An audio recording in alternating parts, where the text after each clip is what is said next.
Steph, ISD+, allez, bonjour à tous et à toutes.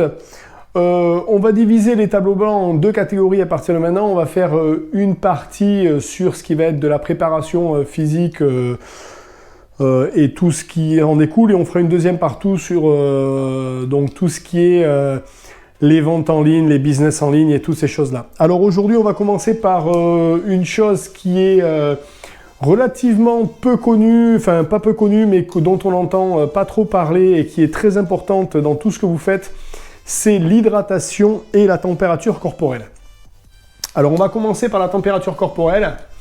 Alors la température corporelle, il faut savoir que, alors je vais vous mettre en encart les textes qui font référence à ça. Je le ferai pas tout le temps, mais comme on se connaît pas encore, c'est bien que vous ayez des références. Ça va vous permettre de savoir d'où viennent les informations. Et puis après, vous saurez que je suis quelqu'un de sérieux, donc vous me les demanderez plus. Et si vous me les demandez, je vous les mettrai en document joint.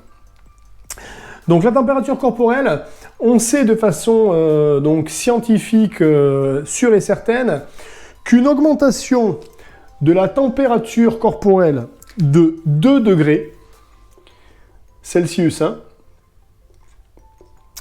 va vous engendrer une augmentation de 20% de la contraction musculaire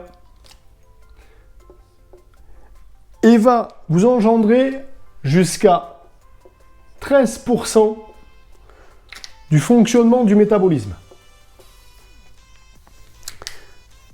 Ce qui veut dire que si tu fais quelque sport que ce soit à la salle, que tu espères des résultats et que tu ne augmentes pas ta température corporelle de 2% avant d'attaquer ta séance, il est fort probable que tu vas être chaud au bout de 25 minutes et tu auras perdu 25 minutes puisque pendant 25 minutes, tu auras perdu 20% de ta capacité à contracter tes muscles.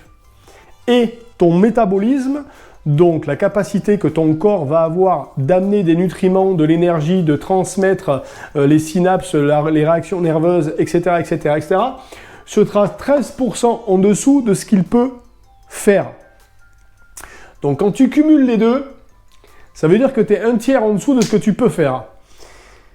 Donc, t'as beau faire bien ta séance, bien faire ton alimentation, si tu n'appliques pas ces deux principes-là, déjà, tu tapes dans le mou. Tu te dis, ouais, je comprends pas, moi, ça marche pas trop, machin, etc.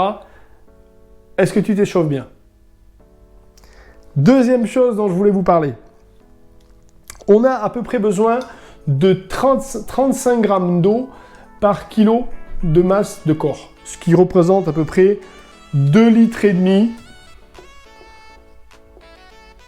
à 3 litres selon les individus. Bon, jusque-là, hydratation, si tu es 2% en dessous au niveau de ton hydratation, tu diminues de 20% ta performance. Métabolisme. Donc, si tu ne bois pas assez, tu diminues. Donc, si tu es 2% en dessous de ton besoin quotidien, donc 2% de 2,5 litres, je ne sais pas si tu vois ce que ça peut représenter. C'est pas grand-chose. Donc, si tu n'as pas bu 5 litres dans les 2 derniers jours, tu es sûr que tu es en dessous. Tu diminues de 20% ta perf.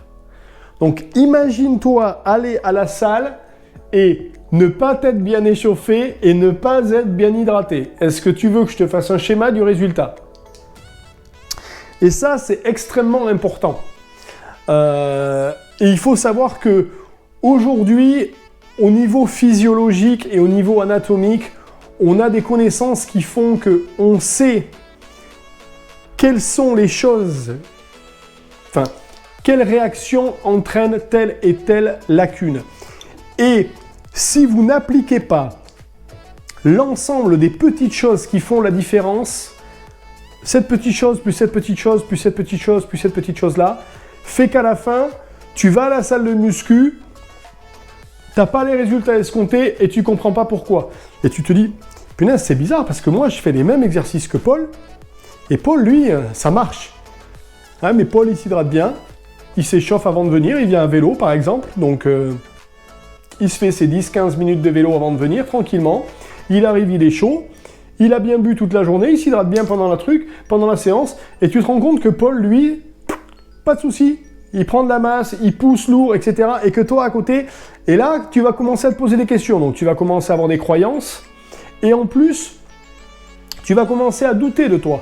Tu vas dire, ouais, mais c'est parce que, en fait, on n'a pas la même physiologie, on n'a pas la même génétique, on n'a pas la même... Tout ça, c'est des conneries. En fait, ce qui se passe, c'est que, déjà, à la base, tu ne fais pas ce qu'il faut. Et ça, c'est extrêmement important. On va revenir sur les contractions musculaires, le nombre de... la quantité de protéines qu'on a à prendre par jour.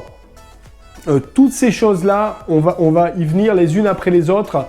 Mais gardez bien à l'esprit que quand vous voyez, et je suis sûr que vous le faites, que vous regardez des vidéos d'athlètes dans la discipline qui vous intéresse et que vous regardez leurs entraînements quand ils sont filmés, les mecs, ils sont en nage.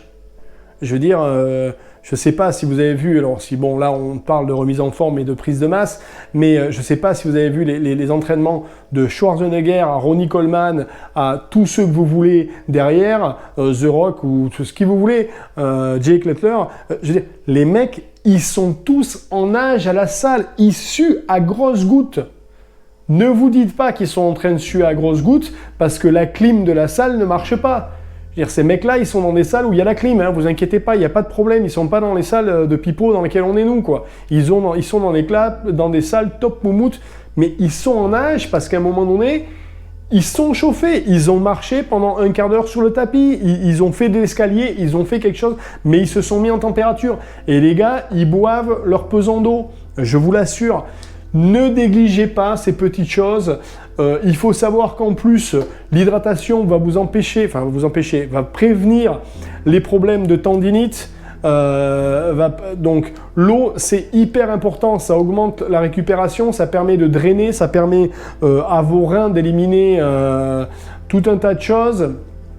L'acide lactique, etc., etc., etc. Donc l'hydratation, c'est un facteur qui est extrêmement important. Et la température, pareil, ça prévient les blessures. Si vous attaquez au développé couché et que vous attaquez, par exemple, vous avez un max à 120 ou 130 kg et que vous vous chauffez à 100 kg comme un mulet en vous disant « Ouais, il y a du monde, aujourd'hui on n'a pas trop le temps, bon vas-y, on va s'achauffer vite fait ».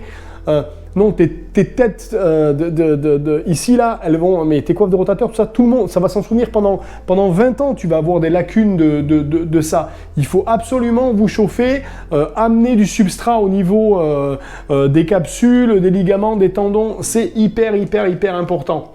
Bref, si tu as appris quelque chose et que ces chiffres te parlent, n'hésite pas à laisser un commentaire. Tu mets un petit pouce vers le haut.